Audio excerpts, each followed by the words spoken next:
Isang pambihirang unggoy ang nakita sa lugar na ito. May! Ang nakakaintriga, ang unggoy daw ay kulay puti. Ngayon lang talaga ako nakakita ng ganoong unggoy. Mahanap kaya natin ang nasabing unggoy?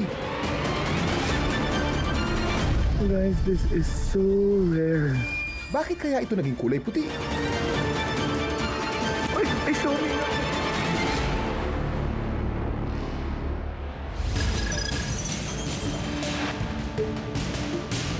Ayon kay Bel Shazao, isang tourism office staff sa Municipality of Senator Ninoy Aquino sa Sultan Kudarat, matagal na raw may mga kwento-kwento tungkol sa magpapakita ng puting unggoy sa kanilang lugar. 2 weeks ago, napag-uusapan na namin ng team ko na hanapin yung puting unggoy kasi nga may mga naririnig na kaming balita na may sightings ng unggoy. Kaya naman ng July 1, napag-isipan namin bisitahin yung lugar. Pero apparently, sadly nga, hindi nga namin nakita yung unggoy. So napadpad kami sa ibang lugar. Hanggang sa isang araw, napatunayan nila na totoo ito. May! Narating kasi ng isa nilang kasamahan ang mismong kinaroroonan ng unggoy at nakuha ito ng video. Yung guide namin na nakarating doon, siya yung mismong kumuha ng video. Yung unggoy po is kulay puti po talaga siya. Pero po yung kanyang mata ay itim. First time din po namin nakita yung unggoy.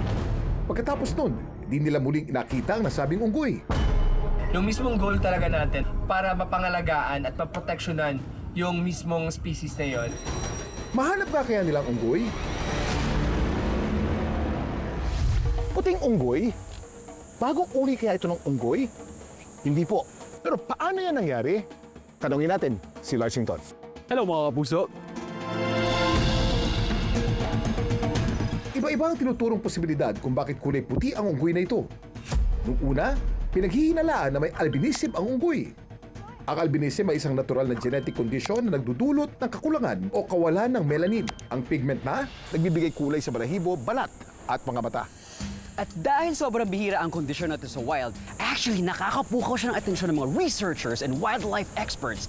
And isa pa, napakababa ng survival rate ng mga to dahil sa kanilang poor camouflage and visual problems.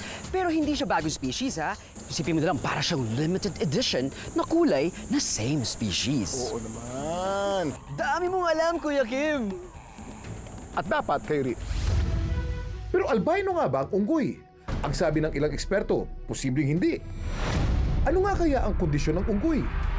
Hello guys, time check, it's 4:33 and nandito kami ngayon sa gitna ng kabundukan. Ditong July 5, kasama ang mga staff mula sa local government at ng DNR, nagtungo siya ng Bel Shazao sa lugar kung saan nakita ang puting unggoy.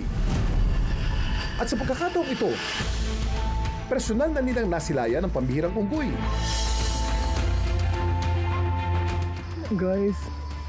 Guys, this is so rare. Nung nakita namin yung mismong unggoy, sobrang nakakatuwa talaga. Tanggal lahat ng pagod namin. In the long run, yung unggoy mismo yung mismong lumapit sa amin. Ang unggoy na pinangalanan nilang Bebula ubal, katutubong salita ng ibig sabihin ay white monkey. Alam mo, you're so cute. Ayon sa mga lokal, madalas daw itong lumabas tuwing madaling araw. Hindi naman siya nananakit. Ay, show me nga. Napaka-playful niya po talaga. Wala po siyang pakialam kung may mga tao. Gusto niya lang maglaro ng maglaro. Kumakain sila ng mga prutas, daon, buto. Ayon sa DNR Region 12, ang isang mga posibleng dahilan ng pagiging kulay puti ng unggoy ang tinatawag na leucism. Ang leucism ay isang natural na genetic condition kung saan bahagya o halos nawawala ng pigment na balahibo o balat ng isang hayop. Hindi tulad ng albinism, kadarasang nananatiling normal ang kulay ng mga mata ng mga hayop na may leucism.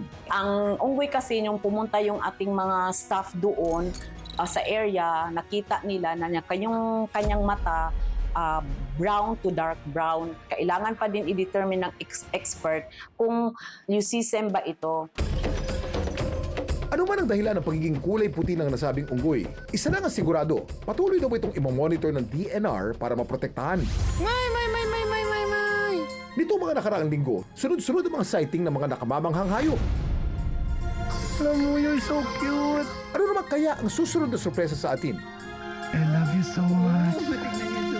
Dami mo